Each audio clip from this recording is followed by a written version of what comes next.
सामुएल 15 को 22 देखि 23 सम्म। पहिलो सामुएल 15 को 22 देखि 23 सम्म। कसैले पाउनुभयो भने पढ्दिनुस्। कसैले पाउनुभयो भने पढ्दिनुस्। पहिलो सामुएल 15 को 22 देखि 23 सम्म सबैजनाले सुन्ने गरी पढ्दिनुस् है त।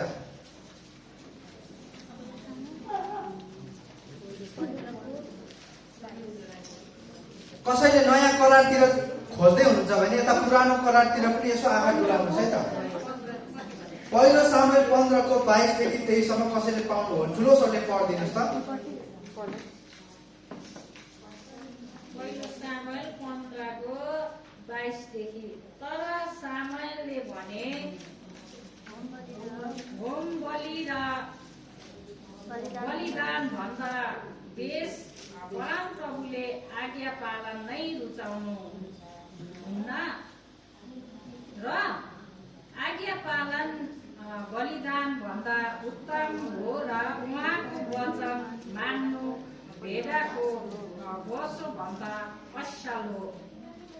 उहाँ आज्ञा उल्लङ्घन गर्नु तन्त्र मन्त्रको पाप जस्तै हो र हट्टी हुनु मूर्ति पूजा गर्नु जस्तै खराब हो। आमेन। उहाँको लागि ताली बजाइदिनुहोस्। यहाँ समुएलले कसलाई भन्दैछन्? साउल राजालाई भन्दैछन् होम बलि र बलिदान भन्दा बेसी परमप्रभुले आज्ञा पालन नै रुचाउनुहुन्न र आज्ञा पालन बलिदान भन्दा उत्तम हो र उहाँको वचन मान्नु भेडाको बोसो भन्दा असल हो। उहाँको आज्ञा उल्लङ्घन गर्नु तन्त्र मन्त्रको पाप जस्तै हो र हट्टी हुनु मूर्ति पूजा गर्नु जस्तै खराब हो। तपाईले यो दुईटा पदमा कुन चाहिँ मुख्य शब्दलाई भेट्टाउनु भयो? कुन चाहिँ मुख्य शब्दलाई भेट्टाउनु भयो यो दुईटा पद पढ्दै गर्दा? हजुर? बलिदान भन्दा आज्ञा पालन गर्नु। ठीक छ। अरु के भेट्टाउनु भयो? समुएलले के कुरालाई केन्द्रित गरिरहेका छन्? कुन शब्दलाई केन्द्रित गरिरहेका छन्? केलाई? आज्ञा पालनलाई। प्रियहरू, आज्ञा पालनलाई सबैजनाले भन्नुहोस् त, आज्ञा पालन भनेर। प्रियहरू, आज्ञा पालन चाहिँ बाइबलमा 170 पटक उल्लेख गरिएको छ। अनि 170 पटक उल्लेख गरिएको शब्द अथवा भनौँ विषय चाहिँ कति महत्त्वपूर्ण छ भन्ने कुरा हामीले बुझ्न आवश्यक छ। आज्ञा पालनलाई हिब्रूमा शेमा भनिन्छ। के भनिन्छ? शेमा भनिन्छ। अनि शेमा भनेको चाहिँ सुन्नु हो। वास्तवमा भन्ने हो भने हिब्रू संस्करणमा, हिब्रू भाषामा आज्ञा पालन भन्ने शब्द नै छैन। वास्तवमा भन्ने हो भने हिब्रू संस्करणमा आज्ञा पालन भन्ने शब्द नै छैन। तर बाइबल विद्वानहरूले आज्ञा पालनलाई जनाउने नजिकको शब्दलाई खोजे अनि त्यो चाहिँ उनीहरूले शेमा भन्ने शब्दलाई भेट्टाए। अनि शेमाको अर्थ चाहिँ सुन्नु भन्ने हुन्छ। सुन्नु। शेमा भन्ने शब्द तपाईले कहीँ सुनेको जस्तो लाग्यो? सुनेको जस्तो लाग्यो? शेमा भनेको चाहिँ हिब्रूहरू अथवा यहुदीहरू अथवा इजरायलीहरूले गर्ने प्रार्थनालाई चाहिँ शेमा इजरायल भनिन्छ। शेमा इजरायल। अनि यो चाहिँ तपाईले व्यवस्था 6 को 4 मा भेट्टाउनुहुन्छ। त्यहाँ चाहिँ यसरी लेखेको छ, हे इजरायलीहरू हो सुन भनिएको छ। धेरैचोटि हामी नसुनी गर्न खोज्छौँ नि, हैन? हामी परमेश्वरको आवाजलाई त्यति धेरै सुन्न चाहदैनौँ। हामी आफै मात्र बोलेको गर्छौँ। आफ्नै कुरालाई मात्र राखिरहेका हुन्छौँ। परमेश्वरको आवाजलाई सुन्ने समय तपाईले कति छुट्याउनु भएको छ? दिनमा कति घण्टा प्रार्थना गर्नुहुन्छ? के दिनको सुरुवात परमेश्वरको आवाजलाई सुनेर गर्नुहुन्छ? के दिनको अन्त परमेश्वरलाई सुनेर गर्नुहुन्छ? तपाईले जीवनमा लिँदै गरेको मेजर डिसिजनहरू, मेजर निर्णयहरू परमेश्वरको आवाजले तपाईले अगुवाई गरेको हो? प्रियहरू, हामी धेरैचोटि भावनामा बगेर निर्णयहरू गर्छौँ। परमेश्वरले तपाईको जीवनमा के भनिरहनु भएको छ? यसका स्तुति प्रशंसा गर्दै गर्दा धेरैचोटि हामीले तपाईहरूलाई एकछिन भन्छौँ नि, हैन? अब परमेश्वरको आवाजलाई सुन्नुहोस् भन्छौँ नि हामी, हैन? किनभने हामी भयङ्कर प्रार्थना गरिरहेका हुन्छौँ कहिलेकाहीँ अनि त्यो शब्दको प्रलापमा चाहिँ हामीले परमेश्वरको आवाजलाई सुन्न चाहिँ बिर्सिरहेका हुन्छौँ। यसकारण आज्ञा पालन भनेको चाहिँ प्रियहरू डङ्काडङ् गर्नु होइन, पहिला के गर्नु हो? परमेश्वरको आवाजलाई सुन्नु हो। यसकारण इजरायलीहरूलाई अथवा यहुदीहरूको एउटा संस्कारमा, एउटा परम्परामा के छ भने उनीहरूले पहिला सुरु चाहिँ परमेश्वरलाई प्रार्थना गर्न सिकाउँछ। सीमा इजरायल भनेको चाहिँ यहुदीहरूले गर्ने प्रार्थना हो। उनीहरूले दिनमा 3 पटकसम्म यो प्रार्थना गर्नुपर्छ, बिहान, दिउँसो र साँझ। अनि त्यो प्रार्थनालाई चाहिँ सीमा इजरायल भन्छ। सीमा इजरायल भनेको चाहिँ कसरी उनीहरूले प्रार्थना गर्छ? हे इजरायल हो, सुन, परमप्रभु तिमीहरूको परमेश्वरलाई तिमीहरूले आफ्नो सारा हृदयले, सारा समशक्तिले, सारा बलले के गर्नु? प्रेम गर्नु। पहिला चाहिँ सुन्न, हे इजरायल हो सुन। अनि त्यसपछि त्यहाँ आज्ञा दिएको छ, व्यवस्था 6:4 मा तपाईँले पढ्नुभयो भने धेरैचोटि प्रियहरू आज्ञा पालन नगरेको कारण होइन, आज्ञा पालन गर्न नजानेको कारण हामी परमेश्वरको आशिषबाट वञ्चित भइरहेका हुन्छौँ। आज्ञा पालन नगरेको कारण होइन, आज्ञा पालन गर्न नजानेको कारण चाहिँ हामी परमेश्वरको आशिषबाट वञ्चित भइरहेका हुन्छौँ। हाम्रो जीवनमा, हाम्रो परिवारमा, हाम्रो मण्डलीमा आशिष हुँदैन। यसकारण हामीले बुझ्नुपर्छ, हामीले ध्यान दिनुपर्छ। यहाँ के भनेको छ अरे? सीमाको अर्थ चाहिँ के हो? सुन। अनि दोस्रो, आज्ञाकारितालाई अथवा आज्ञा पालनलाई चाहिँ ग्रीकमा चाहिँ हुपकोई भनिन्छ। हुपकोई भनिन्छ। अब हुपकोईको अर्थ चाहिँ सुनेपछि अथवा सुने पश्चात पालन गर्नु। बुझ्नुभयो? हिब्रूले के भन्यो? सुन पहिला। ग्रीकले के भन्यो? हुपकोई शब्दले के भन्यो? सुनेपछि पालन गर। सुनेपछि पालन गर। एउटा व्यक्ति डक्टरकोमा जान्छ अनि डक्टरलाई भन्छ, डक्टर साहब मलाई त्यो निन्द्रा पनि लाग्दैन, खाना पनि रुच्दैन, शरीर एकदमै थकित हुन्छ, काम गर्न मन लाग्दैन, काम गर्यो कि जिउ थक थक थक थक दुख्छ। कस्तो अरे? थक थक थक थक दुख्छ, मेरो हात कामिरहन्छ, यो के भएको भनेर स्वाट्ट हिँड्यो भने के हुन्छ? उसको रोग पत्ता लाग्छ, उसको रोग उसले निको बनाउन सक्छ, उसले समाधान भेट्टाउन सक्छ। उसले के गर्नु पर्यो? आफ्नो समस्या बताइसके पश्चात के गर्नु पर्यो? डक्टरको कुरोलाई पनि के गर्नु पर्यो? सुन्नु पर्यो। प्रियहरू, धेरैचोटि हामी भयङ्कर प्रार्थना गर्छौँ होइन, डक्टरलाई कुरो बताएको जस्तो हामी परमेश्वरलाई पनि भट्ट भन्छौँ, तर परमेश्वरको आवाजलाई सुन्दैनौँ। प्रिय, जब हामी सुन्दैनौँ त्यसपछि हामीलाई पालना गर्नै आउँदैन। के पालना गर्ने त? परमेश्वर हाम्रो जीवनमा के गर्न चाहनुहुन्छ, के गरेको चाहनुहुन्छ? यसकारण सुने पश्चात चाहिँ हामीले पालन गर्न सक्ने रहेछौँ। साउललाई एउटा आज्ञा दिएको थियो। तपाईँले पहिलो शमूएल 15 अध्याय पढ्नुभयो भने साउल जो चाहिँ इजरायलको पहिलो राजा थिए, उसले चाहिँ परमेश्वरको आवाजलाई सुन्न सिकेका थिएन। परमेश्वरको आवाजलाई उसले सुन्न जानेका थिएनन्, सिकेका थिएनन्। किन थाहा छ? किनभने साउल राजा चाहिँ अन द स्पोट, हेर्नुहोस् है, ध्यान दिनुहोस् है, मलाई ध्यान दिनुहोस् है। साउल राजा चाहिँ अन द स्पोट, यसो चुटकीको भरमा चाहिँ उनी राजा भएका थिए। बुझ्नुभयो? उसको गधाहरू हराएको थियो अथवा केही पशुहरू हराएको थियो, खोज्न जाँदै गर्दा एकैचोटि राजा भयो। उसले परमेश्वरको आवाजलाई सुन्न सिकेका थिएनन्। तर उपपछिको राजा दाउद राजाले चाहिँ हरेक परिस्थितिमा परमेश्वरको आवाजलाई सुन्थे। उसले भन्थे, परमप्रभु म यिनीहरूलाई आक्रमण गरौँ। आफ्नो शत्रुहरूलाई आक्रमण गर्नुभन्दा अगाडि पनि परमेश्वरको आवाज सुनेको छ। आफ्नो शत्रुबाट भाग्दै गर्दा पनि आफ्नो आवाज सुनेको छ। आफ्नो परिवारले उसलाई हेला गर्दै गर्दा पनि परमेश्वरको आवाजलाई सुनेको छ। हरेक परिस्थितिमा, हरेक अवस्थामा दाउद राजाले परमेश्वरको आवाजलाई सुन्न सिकेका थिए। हामी धेरैचोटि सुन्न चाहँदैनौँ। प्रियहरू, तपाईँलाई थाहा छ 70% समस्या चाहिँ सुनेर मात्रै पनि समाधान हुन्छ। बुझ्नुभयो? 70% कसैको समस्या सुनिदिएर पनि तपाईँले समाधान गरिदिन सक्नुहुन्छ। केही गर्नु परेन, तपाईँले नसुनेर चाहिँ समस्या हो। श्रीमती यति सुनाउन चाहन्छ, श्रीमान सुन्नै चाहँदैन। अब समस्या त्यहाँ हेर्नुहोस्, समस्या त्यहाँ छ। दिनमा एउटा सर्वेक्षणले के बताएको छ भने दिनमा स्त्रीहरूले चाहिँ लगभग 20,000 शब्दहरू बोल्छ अरे के। कति हजार शब्द? 20,000 शब्दहरू बोल्छ अरे।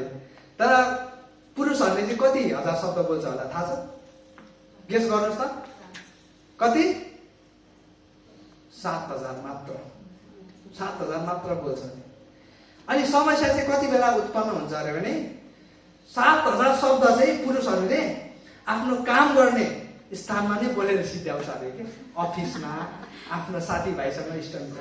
अनि ऊ के गर्न चाहन्छ अरे भने घर गएपछि ऊ आनन्दले उपरखुट्टी लगाएर आनन्दले सुत्न चाहन्छ अरे। तर उता 20,000 बोल्ने फेरि श्रीमती चाहिँ कहिले श्रीमान आउँछ र उसलाई सुनाऊ भनेर बसिरहन्छ। अनि समस्या त्यसरी हुन्छ अरे कि। एनिवे प्रियहरू, सुन्न चाहिँ हामीले सिक्नुपर्छ। परमेश्वरको आवाजलाई सुन्न सिक्नुपर्छ। हामी परमेश्वरको आवाजलाई सुन्नुहोस्। अब हामी गुदीभित्र छिर्दैछौँ। अब हामी जिस्टभित्र छिर्दैछौँ। एउटा स्टेटमेन्ट लेख्नुहोस्। आज्ञाकारिताले परमेश्वरको आशिष ल्याउँदछ भने अनाज्ञाकारिताले चाहिँ परमेश्वरको श्राप र परमेश्वरको न्यायलाई लिएर आउँदछ। आज्ञाकारिताले परमेश्वरको आशिषलाई लिएर आउँछ भने अनाज्ञाकारिताले चाहिँ परमेश्वरको श्राप र न्यायलाई चाहिँ लिएर आउँदछ। प्रियहरू, यो पाठ, यो लेसन चाहिँ इजरायलीहरूले धेरै ढिला सिके। अनि मेरो मण्डली हामीले चाहिँ यो पाठ चाहिँ धेरै ढिलो सिकेको म चाहन्न। समय हुँदा नै यो पाठ सिक्नुहोस् तपाईँ। हामीले यो पाठ, यो लेसन चाहिँ इजरायलीहरूले कति बेला सिके थाहा छ? जति बेला उनीहरू चाहिँ आफ्नो शत्रुहरूको पन्जामा, शत्रुहरूको कब्जामा परे। 1 वर्षको लागि होइन, 2 वर्षको लागि होइन, 3 वर्षको लागि होइन, 70 वर्षको लागि चाहिँ उनीहरू निर्वासनमा जानु पर्यो। हामीलाई थाहा छ नि, यहुदीहरू चाहिँ बेबिलोनको सम्राट नबुकदनेश्वरद्वारा चाहिँ कैदी बनाएर लगियो। अनि उनीहरूको देश चाहिँ ध्वस्त भयो। 586 ईसा पूर्वमा चाहिँ उनीहरूको देशलाई चाहिँ तहस नहस पारियो। उनीहरूको मन्दिर भत्कियो, उनीहरूको पर्खाल भत्कियो, उनीहरू कैदी भएर जानु पर्यो। अनि देशमा चाहिँ लुडा लङ्गडा होइन, काम गर्न नसक्ने एकदमै पीडित व्यक्तिहरू मात्र रह्यो। अनि देश कहिले पनि आशिषित भएन। अनि जब उनीहरू निर्वासनमा थिए, जब उनीहरू दुःख भोगिरहेका थिए, जब उनीहरू कष्टमा थिए, जब उनीहरू पीडामा थिए, उनीहरूको स्वतन्त्रता थिएन, उनीहरूको आफ्नो देश थिएन, उनीहरूको आफ्नो सम्प्रदाय थिएन, उनीहरू कसैको अधिकारमा एउटा दास जस्तो भएर बसिरहेका थिए। त्यस्तो अवस्थामा उनीहरूले यो पाठ सिके। ओहो, हामी त अनाज्ञाकारी भएको कारण यो सबै श्राप, यो सबै न्याय त हाम्रो जीवनमा आएको रहेछ भनेर उनीहरूले सिके। त्यस्तो अवस्थामा सिके। अनि म चाहिँ अनुग्रह विजय मण्डलीले त्यस्तो अवस्थामा यो पाठ सिकोस् भनेर म चाहदिनँ। अहिले नै समय हुँदा नै यो पाठ हामीले सिक्नुपर्छ। हामी सबैजनाले एकचोटि भनौँ है त। आज्ञाकारिताले परमेश्वरको आशिष ल्याउँदछ, अनाज्ञाकारिताले परमेश्वरको श्राप र न्याय ल्याउँदछ। हामीलाई याद छ नि होइन, व्यवस्था 28 अध्याय तपाईँहरूले कतिजनाले पढ्नु भएको होला। त्यहाँ तपाईँले यदि आज्ञाकारी हुनुभयो भने तपाईँले परमेश्वरबाट विभिन्न असल आशिषहरू प्राप्त गर्नुहुनेछ भनेर त्यहाँ लेखिएको छ। पुच्छर होइन, शिर हुनेछ होइन, बस्ती बसालिने छ, अन्न उब्जनी हुनेछ, कुनै पनि रोग बिमारी आउने छैन भनेर त्यहाँ आशिषहरू उल्लेख गरेको छ। अनि त्यहाँ अलिकति अगाडि पढ्नुभयो भने अनाज्ञाकारिताले चाहिँ फेरि श्रापहरू लिएर आउनेछ। तपाईँले अलिकति ध्यान दिएर त्यो व्यवस्था 28 अध्याय पढ्नुभयो भने त्यहाँ आशिष भन्दा धेरै श्रापहरू उल्लेख गरिएको छ। बुझ्नुभयो? आशिषहरू भन्दा पनि श्रापहरू चाहिँ धेरै उल्लेख गरेको छ। यति डरलाग्दो, यति कहानी लाग्दो, कहिले नसुनेको, कहिले पनि कल्पना नगरेको श्रापहरूको विषयमा चाहिँ त्यहाँ उल्लेख गरेको छ। अनि यो कुराले चाहिँ के देखाउँछ भने परमेश्वरको नजरमा चाहिँ अनाज्ञाकारिता चाहिँ कति गम्भीर पाप रहेछ त। बुझ्नुभयो? परमेश्वरको नजरमा अनाज्ञाकारिता चाहिँ कति डरलाग्दो पाप रहेछ त। कि यति धेरै श्रापहरू चाहिँ हाम्रो जीवनमा आउँछ यदि हामी परमेश्वरको विरुद्धमा हुन्छौँ भने, परमेश्वरको आज्ञा विपरीतमा हुन्छौँ भने। कतिचोटि हामी पनि सावलले जस्तै राम्रो राम्रो कारणहरू दिइरहेका हुन्छौँ। म फेरि पनि कथामा तपाईँलाई डोर्याउन चाहन्छु।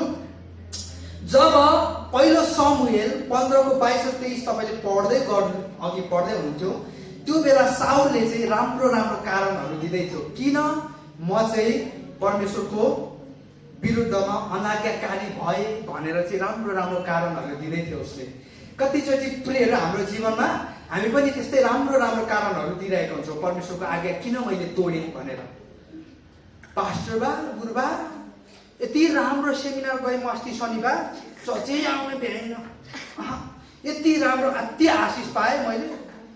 भाइ हेर्नुहोस् त, हामी परमेश्वरको आज्ञा किन तोडेँ भनेर मैले राम्रो कारण दिइरहेको छु। साउलले पनि त्यही गरे। कति मूर्ख, हेर्नुहोस् त, कति मूर्खता। परमेश्वरले आज्ञा दिनुभएको थियो, तैँले अमालेकीहरूको देशमा जा र हरेक कुरालाई नष्ट गर। उसले के गर्यो? राम्रो राम्रो मोटा मोटा पशुहरू, राम्रो राम्रो धनमालहरू चाहिँ उसको आफ्नो लागि लिएर आयो। अनि उसले भन्दैछ, मैले किन यो गरेँ, किन मैले परमेश्वरको आज्ञा तोडेँ? मैले त भेटिदिन सकु भनेर पो त, म त होम पनि चढाउन सकु भनेर पो मैले परमेश्वरको आज्ञा तोडेको त भन्दै चाहिँ उसले। कस्तो राम्रो कारण दिएको हेर्नुहोस् त। हामी पनि कति, म शनिबार काम गएको त दशांश दिन सकु भनेर पो त, भेटी दशांश दिएपछि वृद्धि हुन्छ, आर्थिक रूपमा वृद्धि हुन्छ। यति राम्रो राम्रो कारणहरू हामी दिन्छौँ होइन, यति राम्रो राम्रो कारण हामीलाई कसैले जित्न सक्दैन है। त्यो कारण हेर्नुहोस् त, कति गम्भीर कुरा। हेर्दाखेरि यसो हाँसो लाग्छ, मजाक लाग्छ होइन, तर कति कति कति गम्भीर कुरो। प्रियहरू, परमेश्वरको आज्ञाकारिताले चाहिँ आशिष लिएर आउँछ तपाईँको जीवनमा, तपाईँको परिवारमा, तपाईँको मण्डलीमा, इभन तपाईँको सम्प्रदाय र राष्ट्रमा पनि आज्ञाकारिताले चाहिँ आशिष ल्याउँदछ। तर अनाज्ञाकारिताले चाहिँ प्रियहरू श्राप र न्यायलाई मात्र लिएर आउँदछ। तपाईँले लेख्नुहोस्, बाइबलले आज्ञाकारिता भनेको के हो? प्रियहरू, आज्ञा पालन भनेको चाहिँ आज्ञाहरूको पालना मात्र होइन। आज्ञाकारिता भनेको चाहिँ नियम पालन गर्नु मात्र होइन। आज्ञाकारिता भनेको चाहिँ व्यवस्था पालन गरिदिनु मात्र होइन। यो हामीले गलत बुझेका छौँ के। त्यही भएर मैले अघि सुरुमा के भने, आज्ञाकारिता भनेको चाहिँ आज्ञा पालन नगरेको कारण होइन, आज्ञा पालन गर्न नजानेको कारण हाम्रो जीवनमा आशिष छैन। आज्ञा पालन भनेको के हो? बाइबली आज्ञाकारिता भनेको के हो? तपाईँले ध्यान दिनुहोस् है त। प्रियहरू, आज्ञा पालनमा अथवा आज्ञाकारितामा सबैभन्दा मुख्य भूमिका भनेको हृदयको हुन्छ। सबैभन्दा मुख्य भूमिका हृदयको हुन्छ। यदि तपाईँ जबरजस्ती, बिना इच्छा, बिना हृदयका साथ तपाईँले आज्ञा पालन गरिरहनु भएको छ भने त्यसमा आशिष छैन, त्यसमा पटक्कै आशिष छैन। प्रियहरू, तपाईँ मण्डली कसैको जबरजस्तीले, पास्टरले के भन्दा, अगुवाले देख्यो भने के भन्दा, मेरो छिमेकीले म त क्रिस्चियन हो किन आज मण्डली नगएको भनेर सोध्ला भनेर तपाईँ मण्डली आइरहनु भएको छ, जबरजस्ती साथ मण्डली आए 2 घन्टा बसेर केही फाइदा छैन, आशिष छैन। जबसम्म तपाईँको हृदयमा परमेश्वरसँग समय बिताउने त्यो उत्कट इच्छा छैन भने कसैको जबरजस्तीले मण्डली आएर केही पनि फाइदा छैन। इट्स जस्ट के भनिन्छ, रुल पालना गरे जस्तै होइन। इच्छा भए तापनि नभए तापनि रुल त फलै गर्नु पर्यो। आज्ञा पालन चाहिँ रुल फलो गरेको जस्तो होइन, ट्राफिक लाइट पालन गरेको जस्तो होइन, ट्राफिक लेन पालन गरेको जस्तो होइन। आज्ञा पालन चाहिँ यहाँ आएर ठोकिन्छ, आज्ञा पालन चाहिँ यहाँ आएर भिन्न छ। रुल, नियम पालन गर्नु र आज्ञा पालनमा यति भास्ट डिफरेन्स छ, हामीले त्यो कुरै बुझेका छैनौँ। बाइबलमा एउटा दृष्टान्त छ। एउटा पिताले चाहिँ आफ्नो 2टा छोरालाई चाहिँ काम हराउँछ होइन, त्यो थाहा छ नि हामीलाई होइन। एउटा छोरालाई जाऊ बाबु यसो काम गर भन्छ, उसले के भन्छ, हस् म गर्छु भन्छ होइन। यति खुसी साथ होइन, बाबुलाई त मक्खै बनाइदिन्छ नि होइन, म गर्छु भन्छ। उसले गर्छ, गर्दैन। अर्कोलाई हराउँछ, म गर्दिनँ भन्छ। तर उसभित्र पछि पश्चाताप हुन्छ, रिग्रेट हुन्छ। अनि उसले के गर्छ? गर्छ। उसले इच्छाका साथ गरेको हो नि त। उसले सुरुमा के भनेको थियो? म गर्दिनँ भनेको थियो, किनभने उसको इच्छा थिएन। पछि उसलाई रियलाइज हुन्छ, होइन मेरो पिताले भनेको आज्ञा आज्ञा दिएको कुरालाई मैले इन्कार गर्नु भनेको चाहिँ मैले बुबाको अनादर गर्नु हो होइन, मैले गर्नुपर्छ भन्ने इच्छाका साथ उसले के गर्छ, उसले त्यो काम गर्छ। कसले चाहिँ आज्ञा पालन गर्यो, पहिलोले कि दोस्रोले? दोस्रोले। के फरक थियो? हृदय, हृदय फरक थियो प्रियहरू, हृदय। त्यसकारण आज्ञा पालन गर्दै हुनुहुन्छ, कसैको करले, कसैको जबरजस्तीले होइन, कसैले देख्ला कि भनेर गर्दै हुनुहुन्छ भने त्यो आज्ञा पालनमा, त्यो आज्ञा पालन भने त्यो चाहिँ जस्ट रुल फलो गरेको जस्तै हो, तपाईँले ट्राफिक लाइट पालन गरेको जस्तै हो। तर तपाईँ साँच्चीकै त्यो उत्कट इच्छाका साथ तपाईँले गर्दै हुनुहुन्छ, होइन म त आज मेरो प्रभुलाई भेट्न जानुपर्छ, ओहो प्रभुको लागि त म यति पनि गर्न सक्दिनँ, आज म मण्डली जानुपर्छ भनेर तपाईँ आएर यो 2 घन्टा तपाईँले 2 वर्षको आशिष तपाईँले भेट्टाउनुहुन्छ। आमेन। त्यो चाहिँ आज्ञा पालन हो प्रिय, त्यो चाहिँ आज्ञा पालन। तपाईँलाई थाहा छ शास्त्री र फरिसीलाई येशू ख्रीष्टले मन नपराउनुको कारण यही कारणले गर्दा हो। शास्त्री र फरिसीहरूले व्यवस्था पालन गर्थे, तर उनीहरूको हृदय चाहिँ प्रियहरू स्वार्थ र लालसाले भरिएको थियो। उनीहरूको हृदयमा चाहिँ के थियो, मलाई मानिसहरूले देखुन्, मानिसहरूले मलाई इज्जत दिउन्, आदर गरून्। उनीहरूको हृदय चाहिँ परमेश्वर प्रति थिएन, उनीहरूको हृदय चाहिँ मानिस केन्द्रित थियो। कतिचोटि हाम्रो जीवनमा हामी आज्ञा पालन चाहिँ यसकारण गर्छौँ कि मान्छेले मलाई के भन्ला, प्रार्थना गरिन भने, राम्रो प्रार्थना गरिन भने, भजन गाइन भने, बाइबल अध्ययन गरि प्रार्थना गरिन भने, सङ्गति गरिन भने मलाई अरूले के भन्ला। हेर्नुहोस् है, शास्त्री र फरिसीहरू चाहिँ मानिस केन्द्रित थिए, उनीहरूको हृदय चाहिँ परमेश्वरप्रति थिएन। त्यहाँनिर बाइबलमा तपाईँले पढ्नुभयो भने, अलिकति मजाले पढ्नुभयो भने, डिपली पढ्नुभयो भने तपाईँले 7-8 किसिमको फरिसीहरू भेट्टाउनुहुन्छ, 7-8 किसिमको। अनि त्यहाँ चाहिँ एक प्रकारको, एक किसिमको फरिसी मात्रै साँचो फरिसी थिए, जसले चाहिँ परमेश्वरलाई साँचो रूपमा प्रेम गर्थे। बाँकी 6वटा फरिसी, 6 किसिमको फरिसीहरू चाहिँ सबै स्वार्थ लालसाले भरेका थिए। पहिलो चाहिँ आफ्नो मुहार ढाक्ने है, अथवा के भनिन्छ, एउटा घाउ चोटले भरिएको फरिसी, पहिलो प्रकारको फरिसी चाहिँ। उसले चाहिँ के गर्थ्यो भने, चोटले भरिएको फरिसीले चाहिँ के गर्ने गर्थ्यो भने आफ्नो मुहारलाई ढाक्ने गर्थ्यो, ताकि स्त्रीहरू महिलाहरूलाई चाहिँ मैले नदेखौँ भनेर, यो स्त्री महिलाहरूलाई चाहिँ मैले देख्नै नपरोस्, हप्पाले गर्दा नै आदम फसेको हो भनेर फरिसीले स्त्रीहरूलाई हेर्नै चाहँदैन थियो। अनि मुहार ढाक्थ्यो। अब मुहार ढाक्दै गर्दा हिँड्दै गर्दा कहिलेकाहीँ खाल्डोमा छिरिदिन्थ्यो क्या, हाम्रो कपनको जस्तो बाटो भए त कति ठाउँ लड्थ्यो होला है। अनि लडेको कारणले गर्दाखेरि चाहिँ उसको चोट लाग्थ्यो। अनि ऊ चाहिँ त्यो म त परमेश्वरको लागि चोट मैले त पाएँ भनेर घमण्ड गर्थ्यो। दोस्रो किसिमको फरिसी चाहिँ काँधमा लेख्ने होइन, आफ्नो असल कामहरू अरूलाई देखाउनको लागि काँधमा लेख्ने। अर्को किसिमको फरिसी चाहिँ झुकेर हिँड्ने, जहिले यसरी आमा है, ढुङ्गी पारामा क्या, जहिले झुकेर हिँड्ने। नम्रता, मैले चाहिँ नम्रता ओढेको भनेर जहिले झुकेर हिँड्ने, यसो गरेर जय मासी भन्ने है। अनि अर्को किसिमको फरिसीहरू चाहिँ जहिले हिसाब गर्ने। मैले त यतिवटा असल काम गरेको छु, तपाईँले के भन्नुहुन्छ, मैले त बिहान आएर कुचो लाग्छु, झाडु लाग्छु, टोइलेट सफा गर्छु, तपाईँले के भन्नुहुन्छ, हिसाब गर्ने, जहिले अरूलाई निचा देखाउनको लागि। अर्को किसिमको फरिसीहरू चाहिँ एकैछिनै भन्ने फरिसीहरू के, केही राम्रो काम गरौँ एकैछिनै, मान्छेले देखेकै छैन, देख्नु पऱ्यो नि त, फोटो खिच्नु पऱ्यो होइन, असल काम देखाउनको लागि एकछिनै भन्ने क्या, एकछिन। अर्को किसिमको फरिसी साँचो फरिसी, जसले चाहिँ परमेश्वरलाई साँच्चै प्रेम गर्थ्यो। यसकारण फरिसीहरूलाई चाहिँ येशू ख्रीष्टले पटक्कै मन पराउनु भएन, किनभने उनीहरूको हृदयले चाहिँ आज्ञा पालन गरेका थिए बाहिर। त्यसकारण येशू ख्रीष्टले के भन्नुभयो, मत्ती 6 अध्यायमा के भन्नुभयो, साँच्चै म तिमीहरूलाई भन्दछु यिनीहरूले आफ्नो इनाम पाइसके। यसको मतलब के हो, अब स्वर्गमा यिनीहरूको लागि कुनै इनामै छैन। हेर्नुहोस् है, किनभने यिनीहरूले आज्ञा पालन त गरे, व्यवस्था पालन त गरे, नियम त पालन गरे, तर यिनीहरूको हृदयमा चाहिँ स्वार्थ थियो। मानिसहरूले देखुन्, मानिसले मलाई आदर गरून्, इज्जत दिउन् भन्ने इच्छा थियो। यो पुरा भयो यिनीहरूको, अब इनाम छैन यिनीहरूको लागि। त्यस्तो इनामको लागि हामी आज्ञा पालन त गरिरहेका छैनौँ।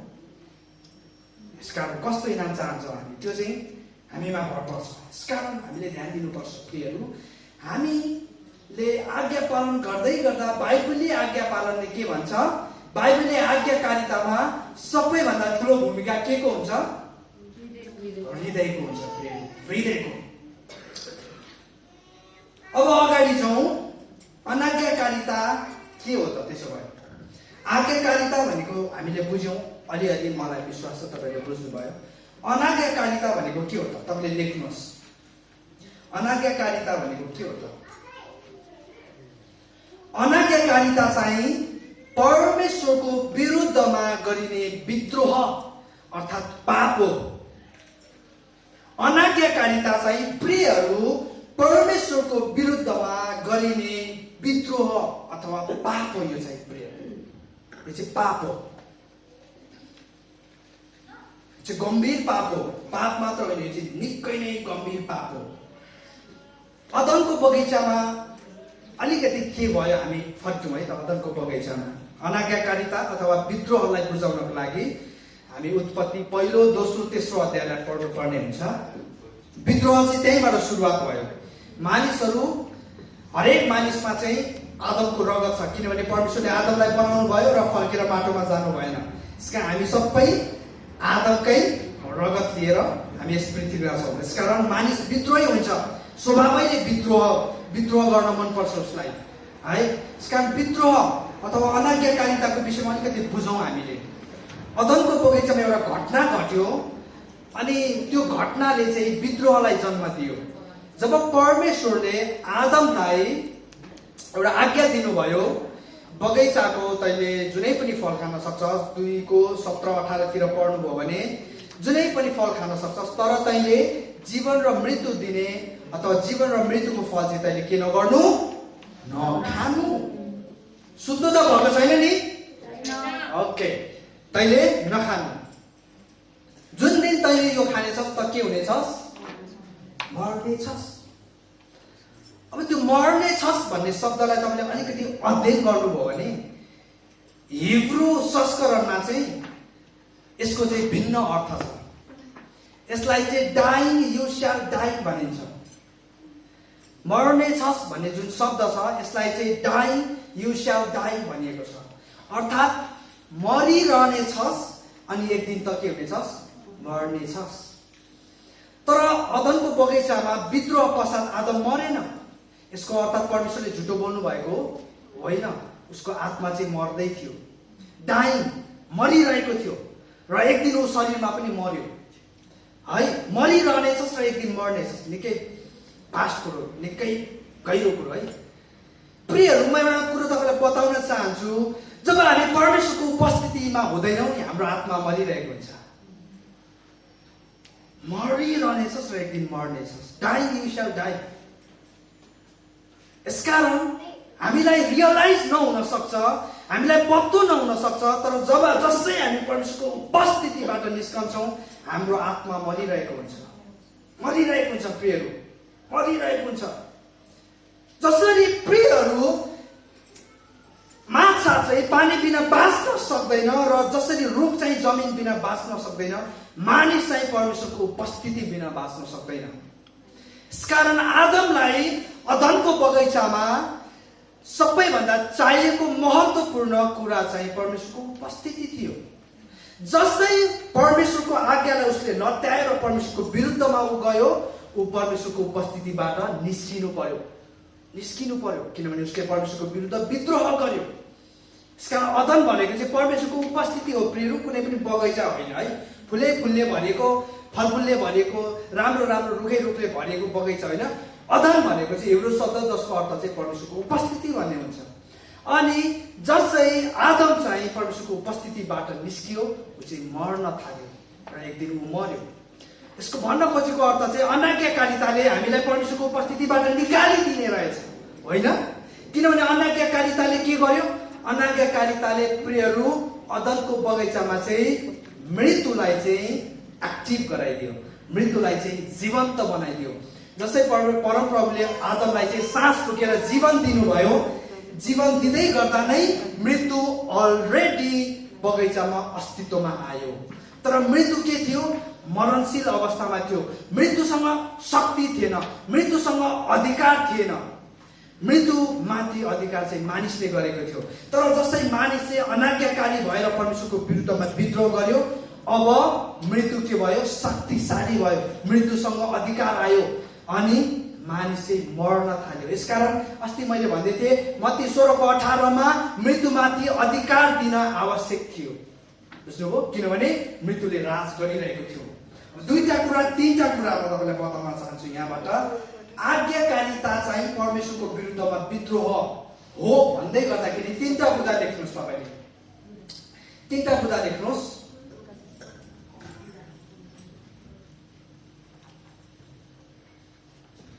पहिलो चाहिँ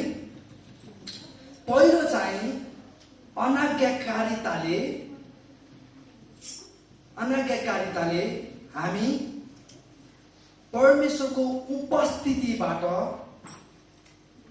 वञ्चित हुन्छौँ। अनाज्ञाकारिताले, किनभने अनाज्ञाकारिता चाहिँ विद्रोह हो प्रियहरू, पाप हो। र बाइबलले के भन्छ? परमेश्वर र पापको कहिले पनि सम्झौता हुन सक्दैन। प्रियहरू, हामी पाप बोकेर परमेश्वरको उपस्थितिमा जान सक्दैनौँ। यदि परमेश्वरको उपस्थितिभित्र जाने हो भने हामीले पापलाई चाहिँ त्याग्नुपर्छ। यसकारण अनाज्ञाकारिताले हामीलाई चाहिँ परमेश्वरको उपस्थितिबाट वञ्चित गराउँछ। र दोस्रो कुरो चाहिँ परमेश्वरको उपस्थितिबाट हामी वञ्चित हुनु भनेको चाहिँ हामी मर्नु हो।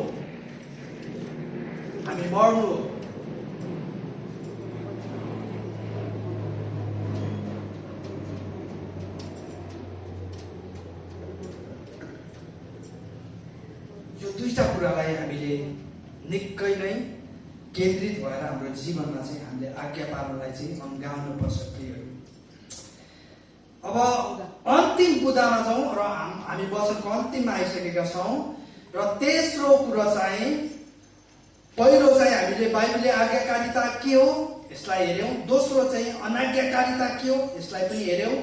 र तेस्रो कुरो चाहिँ आज्ञाकारितालाई कार्यमा उतार्नुहोस्। आज्ञाकारितालाई चाहिँ प्रियहरू हामीले कार्यमा उतार्नुपर्छ। किनभने बाइबलले यसरी भन्दछ, यूहन्ना 14:15 यसरी भन्दछ, तिमीहरूले मलाई प्रेम गर्छौ भने मेरा आज्ञाहरू पनि पालन गर्नेछौ भनेर लेखिएको छ। यसका आज्ञा पालन भनेको चाहिँ शब्दमा सीमित हुँदैन है प्रियहरू। आज्ञा पालन चाहिँ कार्यमा उतारिनुपर्छ। यसकारण हाम्रो प्रेम चाहिँ र हाम्रो आज्ञाकारिता चाहिँ केवल शब्दमा मात्र होइन तर कार्यमा देखिनु पर्दछ।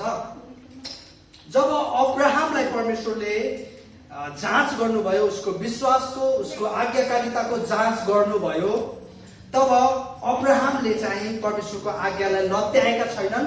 तर उसले आफ्नो एक मात्र पुत्रलाई पनि उसले के गरेको छ? परमेश्वरको निम्ति बलिदान दिनको निम्ति ऊ तयार भएको छ। कतिचोटि परमेश्वरले हाम्रो त्यस्तो जाँच पनि लिनुहुन्छ, त्यस्तो कठिन जाँच पनि लिनुहुन्छ है। हाम्रो विश्वासको अथवा हाम्रो आज्ञाकारिताको जाँच पनि लिनुहुन्छ। अनि त्यो जाँचमा चाहिँ हामीले हाम्रो आज्ञाकारितालाई चाहिँ हामीले कार्यमा उतारेर देखाइदिनुपर्छ, परमेश्वरलाई प्रमाणित गर्नुपर्छ। अनि जसै अब्राहमले प्रमाणित गरे कि परमप्रभु म तपाईँलाई कति प्रेम गर्छु, तपाईँलाई म कति विश्वास गर्छु, तपाईँको म आज्ञा पालन गर्न हरेक परिस्थितिमा तयार छु भनेर देखाउनको निम्ति चाहिँ म यो मेरो एक मात्र पुत्रलाई पनि म बाँकी राख्दिनँ भनेर उसले आज्ञा पालन गरेको छ। अनि परमेश्वरले एउटा अचम्मको शब्द बोल्नुभयो उत्पत्ति 22:12 त्यहाँ यसरी लेखिएको छ, तब परमप्रभुले चाहिँ भन्नुभयो, अब मैले थाहा पाएँ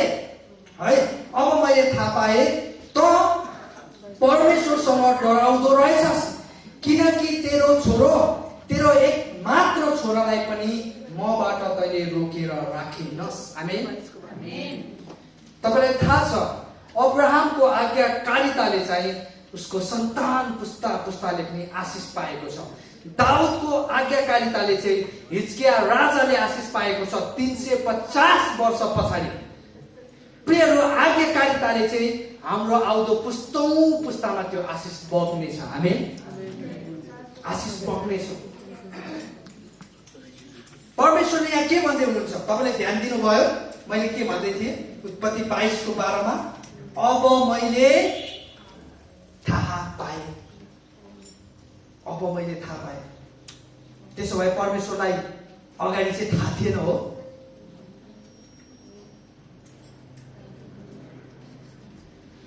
अब यहाँ प्रश्न, परमेश्वर सर्वज्ञानी हुनुहुन्छ, परमेश्वर सर्वज्ञाता हुनुहुन्छ, परमेश्वरलाई सबै कुरो थाहा छ। के अब्राहम यति आज्ञाकारी थियो भनेर परमेश्वरलाई त्योभन्दा अगाडि थाहा थिएन र? थाहा थिएन र? अवश्य पनि थाहा थियो। तर म तपाईँलाई यहाँ बताउन चाहन्छु, एकछिन रोकिएर र म यसलाई अन्त गर्छु। परमेश्वरलाई थ्योरेटिकल्ली, सैद्धान्तिक रूपमा सबै कुरो थाहा छ, तर एक्सपिरियन्सियली, प्र्याक्टिकल्ली त्यहाँ यस्ता केही कुराहरू छन् जुन परमेश्वरलाई पनि थाहा छैन। अब मैले यहाँनिर तपाईँको मगजमा धक्का हान्ने मैले तपाईँले स्टेटमेन्ट बताएँ है।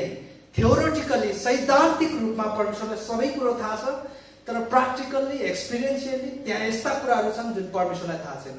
उदाहरणको लागि तपाईँले परमेश्वरलाई प्रश्न गर्नुभयो, परमेश्वर पाप गर्दाको अनुभव कस्तो हुन्छ भनेर सोध्नुभयो भने परमेश्वरलाई त्यो थाहा छैन, किनभने परमेश्वरले कहिले पनि पाप गर्नुभएको छैन। बुझ्नुभयो?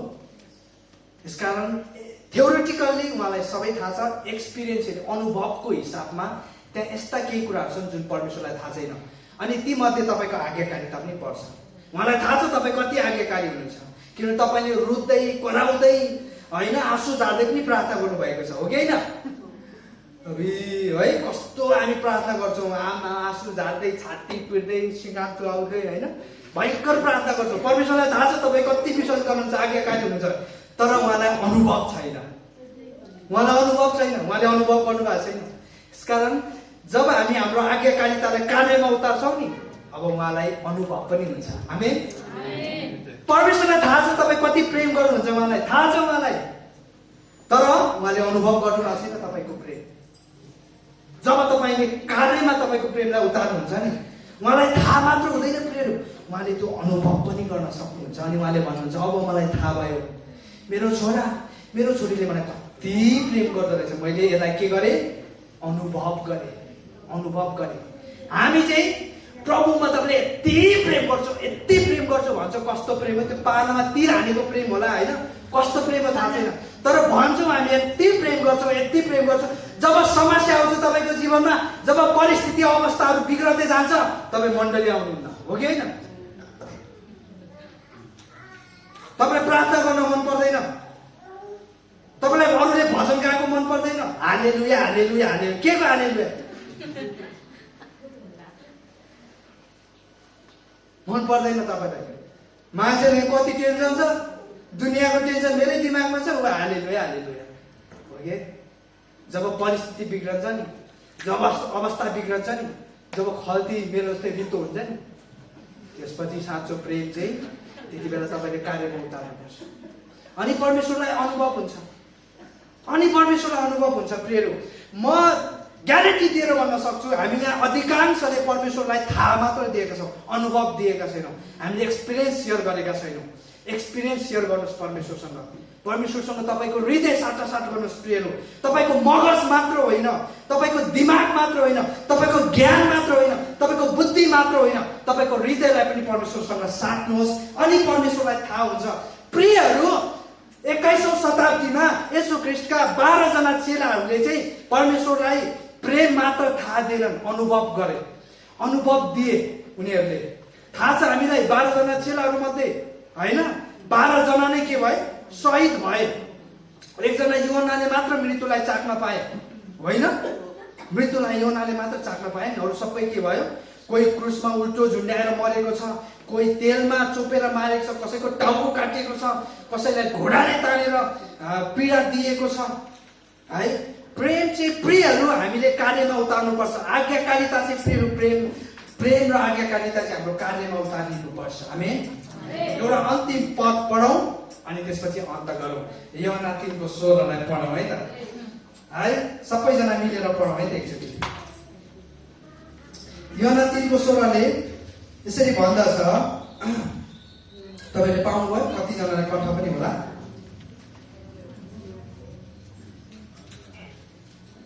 पाउनुभयो?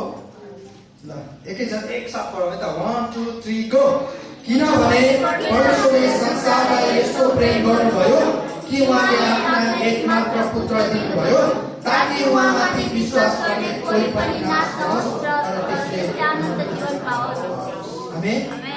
प्रियहरू, परमेश्वरले त आफ्नो प्रेम कार्यमा उतार्नु भएको छ, हो कि होइन भन्नु त? परमेश्वरले त आफ्नो प्रेम कार्यमा उतार्नु भएको छ। हामी चाहिँ परमेश्वरलाई के भन्छौँ? यति प्रेम गर्छ, यति भन्छौँ होइन? हामीले पनि हाम्रो प्रेम र आज्ञाकारितालाई कार्यमा उतार्नुपर्छ। हामी परमेश्वरलाई ताली बजाएर धन्यवाद दियौँ। प्रार्थना गरौँ अनि हामी आशिषको प्रार्थनामा जानेछौँ। हालेलुया। स्वर्गमा विराजमान हुने परमेश्वर पिता, म तपाईँलाई धन्यवाद दिँदछु यो सुन्दर तपाईँको वचनको लागि, शक्तिशाली तपाईँको वचनको लागि। प्रभु, हामी धेरैचोटि हामीले अनाज्ञाकारिताले तपाईँप्रति अनि तपाईँको विरुद्धमा हामी विद्रोह भइरहेका हुन्छौँ, विद्रोही भइरहेका हुन्छौँ। प्रभु, म तपाईँलाई विशेष गरी यो समय धन्यवाद दिन चाहन्छु। तपाईँले हामीलाई छोड्नु भएन, तपाईँले हामीलाई अँगाल्नु भयो, तपाईँले हामीलाई एक्लो अनि बनाउनु भएन, तर तपाईँले हामीलाई सदा आफ्नो निकटतामा ल्याउनु भयो। प्रभु, म तपाईँलाई धन्यवाद दिँदछु यो वचनद्वारा हाम्रो जीवनमा प्रभु अनि 60 गुणा शैलीमा फल फल्न सकेको छ। सबै कुराहरू बाँकी समयहरू तपाईँको हातमा सुम्पदै माग्दछु प्रभु ख्रीष्टको नाममा, आमेन। हुन्छ, यहाँ सम्पूर्णलाई फेरि पनि जय मसीह। परमेश्वरको वचनबाट तपाईँहरू प्रत्येकको आशिष